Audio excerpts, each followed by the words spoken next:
तरकई साहब ये बताएं कि ये आपके अली अमीन गंडापुर साहब पीटीआई के तीसरे वज़ीर आला हैं।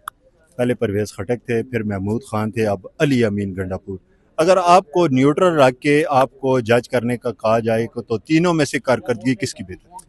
देखिए, अली अमीन तो अभी स्टार्ट किया है, तो उसके बारे में तो ऐसी कोई राय नहीं दे सकते इस वक्त। जब ये टाइम पूरा करेंगे तो उसके बारे में कहेंगे। अच्छा। और जो पिछले दो हुकूमतों थी, उसमें ऑनेस्ट मेरा ओपिनियन ये है कि जो हमारी पहली हुकूमत थी उसकी परफॉर्मेंस बहुत बेहतर थी। परवेज़ खटक साहब। जी बिल्कुल, उसमें हम सारे, मैं तो दोनों में कैबिनेट मेंबर था ना। अच्छा। तो उसमें जो पहले में हमारी जो परफॉर्मेंस थी वो बेहतरीन थी, दूसरे में हमारी कमजोरियां रहीं, और तीसरा जो है वो तो अभी चला है, तो उस पर कोई कमेंट नहीं करेंगे। जब तक टाइम पूरा करेंगे डिलीवरी पे पता चलेगा, और हम उनको गुड लक कहते हैं कि वो डिलीवर करें। और इमरान खान का जो एक विजन है साल तो इम्प्लीमेंट गुजर करें। गया, एक साल में आपको कुछ देखें बेहतरी लगी? साल में, देखें खैबर पख्तूनख्वा के इतने मसाइल हैं, वफाक आपको पैसे नहीं दे रहा, वफाक आपको आपका आईजी, चीफ सेक्रेटरी, बाकी जो आपके अहदेदार हैं, जो आपके प्रोरोगेटिव है उस पर आपके साथ ताउन नहीं कर रहा, वफाक लॉ एंड ऑर्डर की, बॉर्डर की सिचुएशन देख लें, तो खैबर पख्तूनख्वा को तो बड़े क्राइसिस हैं।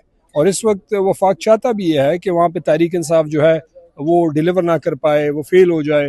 वो तो अलग बात है कि अली अमीन की हुकूमत पूरी कोशिश कर रही है, इंशाल्लाह पार्टी पूरी उनके साथ है कि वो डिलीवर करें। और सेहत कार्ड एक मिसाल ले लें, जैसी इंटरम गवर्नमेंट आई, ये पीडीएम की हुकूमत ही थी, साल हम तो नहीं थे ना, 1.5 साल उनका चला, आती सेहत कार्ड बंद कर दिया। अब इस महंगाई में एक गरीब बंदे के पास एक इलाज की फैसिलिटी थी, बदनीयती पे मबनी सोच को देखें, सेहत कार्ड बंद कर दिया। जैसी हमारी दोबारा भी हुकूमत आई, अली अमीन चीफ मिनिस्टर बने, पहले ही दिन उन्होंने उसको खोला और लोगों को फैसिलिटी दी। इस तरह बहुत सारी और चीज़ें हो रही हैं, एजुकेशन में हो रहा है, बाकी डिपार्टमेंट्स में हो रही हैं, तो इंशाल्लाह आपको बेहतरी नज़र आएगी इंशाल्लाह।